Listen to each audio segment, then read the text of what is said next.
जय शिव शक्ति, जय गुरु बाबा की। शुक्र प्रदोष व्रत की कथा मैं सुना रही हूँ। शुक्रवार त्रयोदशी प्रदोष व्रत पूजा विधि सौम्य प्रदोष के समान ही है। इसमें श्वेत रंग तथा खीर जैसे पदार्थ ही सेवन करने का महत्व होता है। सूत जी बोले, प्राचीन काल की बात है। एक नगर में 3 मित्र रहते थे। तीनों में ही घनिष्ठ मित्रता थी। उनमें एक राजकुमार, दूसरा ब्राह्मण पुत्र, तीसरा सेठ पुत्र था। राजकुमार व ब्राह्मण पुत्र का विवाह हो चुका था।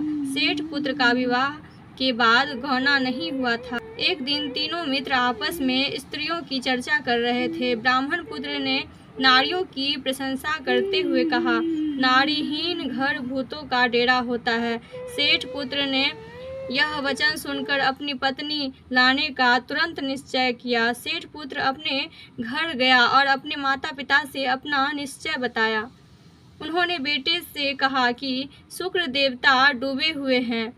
इन दिनों बहू बेटियों को उनके घर से विदा कर लाना शुभ नहीं, अतः शुक्रोदय के बाद तुम अपनी पत्नी को विदा करा लाना। सेठ पुत्र अपनी जिद से टस से मस नहीं हो रहे थे। अपनी ससुराल जा पहुंचा। सास ससुर को उसके इरादे का पता चला। उन्होंने उसको समझाने की कोशिश की, परंतु वो नहीं माना। अतः उन्हें विवश हो अपनी कन्या को विदा करना पड़ा।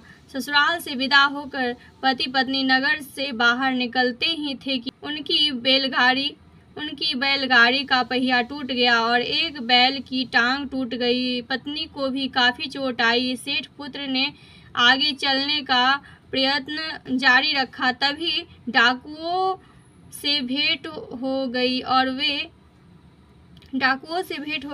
वे धन धान्य लूटकर ले गए। सेठ का पुत्र पत्नी सहित रोता पीटता अपने घर पहुंचा। जाते ही उसे सांप ने डस लिया। उसके पिता ने वैद्यों को बुलाया। उन्होंने देखने के बाद घोषणा की कि आपका पुत्र 3 दिन में मर जाएगा। उसी समय एक घटना का पता ब्राह्मण पुत्र को लगा। उसने सेठ से कहा कि आप अपने लड़के को पत्नी सहित बहू के घर वापस भेज दो। यह सारी बाधाएं इसलिए आई है कि आपका पुत्र शुक्रास्त में पत्नी को विदा कर लाया है। यदि यह वहां पहुंच जाएगा तो बच जाएगा। सेठ को ब्राह्मण पुत्र की बात जच गई और अपनी पुत्र वधू और पुत्र को वापस लौटा दिया। वहां पहुंचते ही सेठ पुत्र की हालत ठीक होनी आरंभ हो गई। तत्पश्चात उन्होंने शेष जीवन सुख आनंद पूर्वक व्यतीत किया और अंत में वह पति पत्नी दोनों स्वर्ग लोक को गए। बोलिए शिव शक्ति की जय। जय जय शिव शक्ति।